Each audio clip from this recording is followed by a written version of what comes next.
Hello student, I am Kirti Sagar from GPS award. हम पढ़ रहे हैं आपका सब्जेक्ट एनर्जी कंजर्वेशन। यह हमारा सब्जेक्ट टॉपिक क्या है? सेकंड, सोलर एनर्जी या सौर ऊर्जा। तो एनर्जी से रिलेटेड बेसिक इन्फॉर्मेशन हमने फर्स्ट वीडियो में देखी थी, ये हमारा सेकंड वीडियो है। तो सौर ऊर्जा का नाम सुनते ही दिमाग में एक ख्याल आता है, किसका? सूर्य का। तो इससे क्या तात्पर्य निकलता है? ये कि जो सूर्य से प्राप्त की जाए ऊर्जा या सूर्य से प्राप्त की गई ऊर्जा को ही सौर ऊर्जा कहते हैं। ठीक। फिर आता है कि सौर ऊर्जा इसके मतलब क्या हर जगह सौर ऊर्जा जो है प्राप्त की जा सकती है? नहीं। क्यों? क्योंकि सूर्य की भी एक अपनी एक परिधि है। मतलब सूर्य पूरी पृथ्वी पे एक जैसा नहीं रहता है, एक जैसा अपनी सूर्य की जो ताप है वो नहीं देता। तो उसके लिए क्या करते हैं कि जो भूमध्य रेखा के पास 30 डिग्री नॉर्थ से 30 डिग्री साउथ, ये वो अक्षांश है जिनके बीच में जो सूर्य होता है वो सीधा रहता है। ठीक है, मतलब एक बार सिर के ऊपर सीधा रहता है। तो इसका मतलब क्या हुआ कि जो भूमध्य रेखा के पास जो आपका अक्षांश है क्या है, या भूमध्य रेखा के आसपास का जो एरिया है वहाँ पे क्या होगा? सूर्य ताप ज़्यादा होगा। जबकि निम्न अक्षांश से उच्च अक्षांश की ओर जाने पर या नीचे की तरफ आने पर क्या होता है, जो आपका सूर्य ताप है वो कम होता चला जाता है। तो फिर क्या आता है, ये हम जानते हैं कि सौर ऊर्जा का बहुत व्यापक उपयोग किया जा सकता है भारत में। क्यों? क्योंकि हमारे यहाँ पे बहुत गर्मी पड़ती है, गर्म जलवायु है, हम पूरे उपोष्ण कटिबंधीय अक्षांश में आते हैं और 300 से अधिक सौर दिन होते हैं हमारे यहाँ पे। तो इस वजह से क्या होता है कि हमारे यहाँ पे सोलर एनर्जी की बहुत ज़्यादा संभावनाएँ हैं। फिर आता है कि जो आपका सूर्य से प्राप्त कुल ऊर्जा है 5000 trillion kilowatt hour per year, इतनी सूर्य से हमें ऊर्जा प्राप्त होती है। फिर आता है कि सूर्य जो होता है, जितनी सूर्य ऊर्जा वहाँ से आती है, सूर्य से जितने फोटॉन्स गिरते हैं, क्या वो सारे पृथ्वी पर पहुँचते हैं? नहीं। ठीक है, तो कुछ रिफ्लेक्ट हो जाते हैं, कुछ रुक जाते हैं। तो इस वजह से क्या होता है, इस पृथ्वी की सतह पर प्राप्त सौर ऊर्जा को ही सूर्य तप, इंसोलेशन या सौर विकिरण, सोलर रेडिएशन कहते हैं। तो ये कभी भी समान नहीं हो सकता, क्योंकि सूर्य से जितना भी प्रकाश आता है उसकी बहुत कम मात्रा ही पृथ्वी पर मिल पाती है, और जितनी भी है ये हमारे लिए ज़रूरी है। फिर आता है राष्ट्रीय सौर मिशन। अच्छा, ये क्यों शुरू किया होगा? इसके पीछे क्या रीज़न्स है कि हम जानते हैं कि जो हमारी जीवाश्म ईंधन है, जो हमने पढ़ा था पहले वीडियो में, उसका क्या होता है, जीवाश्म ईंधन जो रहते हैं हमारे, वो हमारे पूरे विश्व में ग्लोबल वार्मिंग के लिए सबसे ज़्यादा जिम्मेदार है। और हमारा जो प्रदूषण हो रहा है, जो भी आपको वायु प्रदूषण, जल प्रदूषण, मृदा प्रदूषण, जो भी प्रदूषण दिख रहा है, वो जीवाश्म ईंधन उसमें प्रत्यक्ष रूप से जिम्मेदार है। क्यों? क्योंकि जब हम कोयला, डीजल यूज़ करते हैं, पेट्रोल यूज़ करते हैं, तो हमारी जो गैसेस निकलती हैं, जो ग्रीन हाउस गैसेस के लिए इफ़ेक्ट है, वो कौन कौन सी हैं? ग्रीन हाउस प्रभाव के लिए जो उन पर क्या होता है, उनके लिए जो उसमें योगदान करती हैं, जैसे आपका CO2, कार्बन डाइऑक्साइड, क्लोरोफ्लोरोकार्बन। ठीक है, और क्या होता है, नाइट्रस ऑक्साइड, जल वाष्प, ये सारी क्या है आपकी ग्रीन हाउस गैसेस हैं। तो इन चीज़ों से ही लड़ने के लिए क्या है, राष्ट्रीय सौर मिशन लाया गया। एक बात और थी कि हम जानते हैं कि जो हमारा जो घरेलू कच्चा तेल है वो 23% हिस्से की आपूर्ति करता है कुल ऊर्जा मांग की। मतलब हमारे पास अपनी ज़रूरतों को पूरा करने के लिए सिर्फ 23% कच्चे तेल से आता है जो हमारे पास उपलब्ध है, बाकी का हम सब आयात करते हैं। तो अपनी आयात की ज़रूरतों को कम करने के लिए भी हमने राष्ट्रीय सौर मिशन लेकर आए थे। जनवरी 2010 में ये शुरू हुआ था, और उसका उद्देश्य क्या था कि 2022 तक 10 गीगावाट सौर ऊर्जा का सृजन करना। अच्छा, 2010 जब ये आया था जनवरी 2010 में, तो इसमें 2022 तक का जो लक्ष्य था वो 20 गीगावाट था, लेकिन बाद में इसको 10 गीगावाट कर दिया गया। फिर आता है आपका अंतर्राष्ट्रीय सौर ऊर्जा गठजोड़। अच्छा, पेरिस 2015 में जो COP21 हुआ था, आप जानते हैं ना, पेरिस कॉल जिसे आपने सुना होगा। COP21 मतलब कॉन्फ्रेंस ऑफ पार्टी 21। ठीक, तो जलवायु परिवर्तन से संबंधित होता है ये, आपको पता होगा। अगर आप पढ़ेंगे स्टॉकहोम कन्वेंशंस वगैरह, क्योटो प्रोटोकॉल वगैरह पढ़ेंगे तो आपको पेरिस कन्वेंशंस भी आपको समझ में आ जाएगा। तो क्या होता है इसमें, 1921 में पीएम और फ्रांस के राष्ट्रपति फ्रांसवा ओलाद ने क्या किया था, 121 विकसित एवं विकासशील देशों के साथ मिलकर इसकी शुरुआत की थी। किसकी? अंतर्राष्ट्रीय सौर ऊर्जा गठजोड़ की। क्यों? इस पहल के लिए भारत ने 175 करोड़ रुपए दिए थे। क्यों से दिए थे?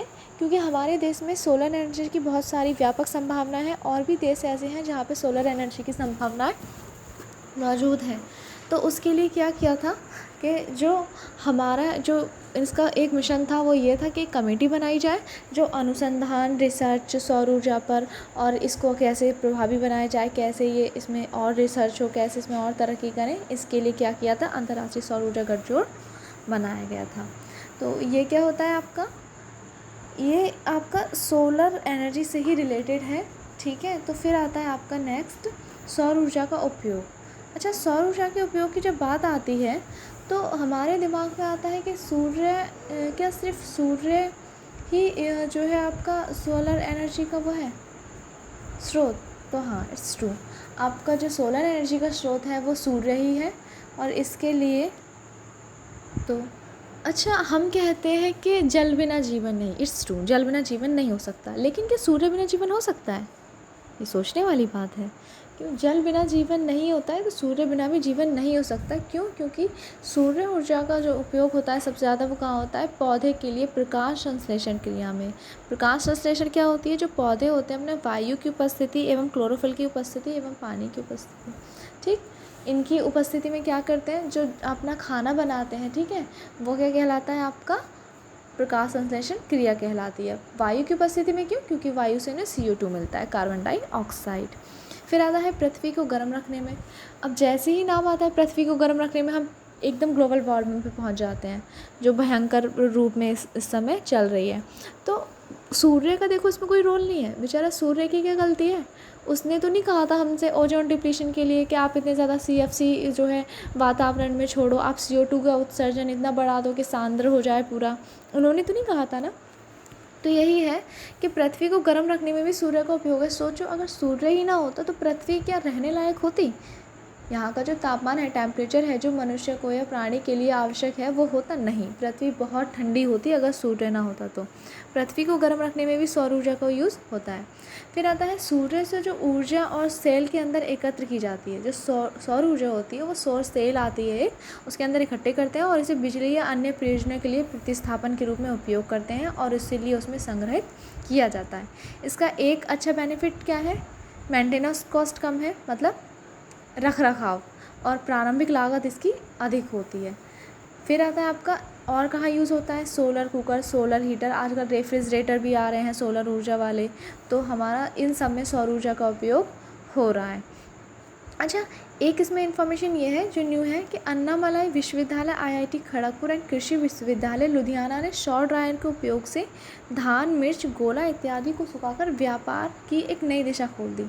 इससे क्या साबित हुआ? इससे ये कि उन्होंने व्यापार की एक नई दिशा खोल दी। क्या? कि उन्होंने सोलर ड्रायर का भी यूज़ कर लिया या बना लिया। फिर आता है कि आजकल ऐसी टेक्निक्स भी आ रही हैं जो आपका खारा पानी है उस सौर ऊर्जा की मदद से उसको मीठे पानी में चेंजेस कर सकते हैं। इस पे अनुसंधान चल रहे हैं, जब ये अपना पूरा हो जाएगा तो मैं आपको ये ज़रूर बताऊँगी। फिर आता है सौर ऊर्जा की क्षमता, पोटेंशियल ऑफ सोलर एनर्जी। क्या होती है ये? कि हमारी सौर ऊर्जा भी तो प्रभावित होती है। मतलब हमें अब एक सपोज दैट कीजिए 100 फोटॉन्स वहाँ से चले तो क्या 100 के 100 पृथ्वी सतह पर पहुँचे? नहीं ना, कुछ बीच में रुक गए, कुछ रिफ्लेक्ट हो गए। तो उसी को क्या कहते हैं? सौर ऊर्जा की क्षमता। तो ये क्या क्या इस पर प्रभाव डालता है? समय की विविधता, भूगोल, उपलब्ध भूमि, क्लाउड कवर इत्यादि से प्रभावित होती है। कैसे होती है? अच्छा, भूगोल से, कि हम पहले ही पढ़ चुके हैं भूमध्य रेखा के पास, भूमध्य रेखा, अच्छा इसको इंग्लिश में बोलते हैं इक्वेटर, 0 डिग्री इक्वेटर। आप समझ में आ गया आपको? भूमध्य रेखा के पास सूर्य तप अधिक होता है, जबकि निम्न अक्षांश से हम उच्च अक्षांश की ओर जाते हैं तो सूर्य तप एवं जैव विविधता दोनों में कमी होती जाती है। जैव विविधता हम जानते हैं कि जहाँ सूर्य प्रकाश होगा, जहाँ बारिश होगी, वहीं पर क्या होगा? आपकी जैव विविधता बहुत ज़्यादा होंगी, बहुत ज़्यादा, चाहे वो जंतु हो चाहे वो जीव हो, इनकी क्या हो प्रजातियाँ या पौधे हों, इनकी प्रजातियाँ सबसे ज़्यादा होंगी। तो जैसे ही हम निम्न अक्षांश से उच्च अक्षांश की ओर जाते हैं तो क्या होता है? हमारा टेम्परेचर भी गिरता जाता है और बारिश भी कम होती जाती है, साथ में सूर्य तप भी कम मिलता जाता है, इसलिए वहाँ जैव विविधता ज़्यादा नहीं होती। फिर आता है आपका कि सौर ऊर्जा के लिए, सौर पैनलों के लिए भूमि की आवश्यकता होती है। देखो, हम माना कि हम कृषि प्रधान देश हैं, लेकिन हमारे पास जनसंख्या की तुलना में भूमि बहुत कम है। हमारी जनसंख्या जिस तरह से विश्व की जनसंख्या बढ़ रही है, जनसंख्या विस्फोट हो रहा है, तो उस हिसाब से हमारे पास इतनी इनलैंड्स नहीं है। तो इसलिए क्या होता है कि हमारे पास अगर भूमि उपलब्ध होगी तभी हम सौर ऊर्जा का यूज़ कर पाएंगे, तभी तो सोलर पैनल लगेंगे। फिर आता है क्लाउड कवर। क्लाउड कवर क्या होता है? बादल, जो आपने देखे होते हैं। बादल क्या करते हैं कि जैसे ही फोटॉन्स बादलों पे गिरते हैं तो क्या करते हैं, वापस रिफ्लेक्ट कर देते हैं, उनको पृथ्वी तक पहुंचने ही नहीं देते। तो ये सारी चीज़ें भी सौर ऊर्जा की क्षमता को प्रभावित करती हैं। आई होप आपको ये वीडियो अच्छा लगा होगा। Thank you class. Next class में हम इससे रिलेटेड और एक न्यू वीडियो लेकर आएंगे।